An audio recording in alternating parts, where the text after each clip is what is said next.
Dua Menteri Kabinet Presiden Joko Widodo berpotensi maju sebagai calon wakil presiden di Pilpres 2024. Sandiaga Uno, Menparekraf ini punya peluang berkontestasi di Pilpres setelah bergabung ke Partai Persatuan Pembangunan. P3 yang sudah berkoalisi dengan PDIP pun menawarkan Sandiaga untuk menjadi pendamping Ganjar Pranowo. P3 sudah memutuskan dalam Rapimnas ke-6 kemarin untuk menyampaikan nama Sandiaga Uno untuk menjadi cawapresnya Ganjar Pranowo. Kita serahkan kepada mereka.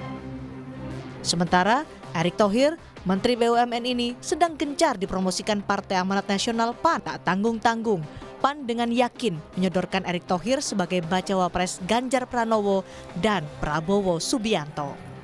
Setelah pertemuan ini kita akan melihat sinyal yang lebih positif, terakselerasi sehingga Pak Prabowo dan Pak Erick Thohir bisa menemukan titik temu agar mereka saling bisa mendukung dan bersepakat untuk diusung di dalam Pilpres 2024. Meskipun demikian, kami tetap membuka pintu juga bagi kami dengan teman-teman dari PDIP untuk kami menunggu kabarnya. Mudah-mudahan juga mereka memberikan respons terhadap usulan kami mendorong Pak Erick Thohir sebagai cawapresnya Pak Ganjar.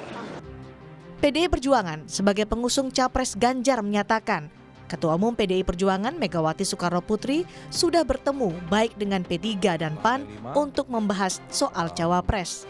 Meski demikian, penentuan cawapres Ganjar Pranowo juga menunggu pendapat dari Presiden Joko Widodo. Pertemuan tertutup pada saat Ibu Megawati Soekarno Putri dengan Pak Haji Mardiono, Ketua Umum P3, Pak Zulkifli Hasan, itu sebenarnya sudah membahas juga berbagai kemungkinan dan kita juga tidak bisa melepaskan bahwa keduanya kan menterinya Presiden Jokowi. Nah, sehingga faktor Presiden Jokowi itu juga menjadi hal yang sangat penting untuk dapat bersama-sama kita dengarkan.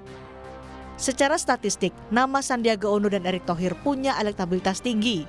Dari hasil survei terkini Lembaga Survei Indonesia, elektabilitas Erick Thohir bahkan kini menyalip Sandiaga Uno dan Ridwan Kamil yang biasanya memuncaki hasil survei sebagai bacawa pres. Erick Thohir berada di posisi pertama dengan elektabilitas 14,3%, sementara Sandiaga Uno 8,9%. Meski keduanya punya efek elektoral bagi capresnya, siapa yang dipilih menjadi cawapres Ganjar Pranowo masih menunggu keputusan Ketua Umum PDI Perjuangan Megawati Soekarno Putri. Tim Liputan, Kompas TV.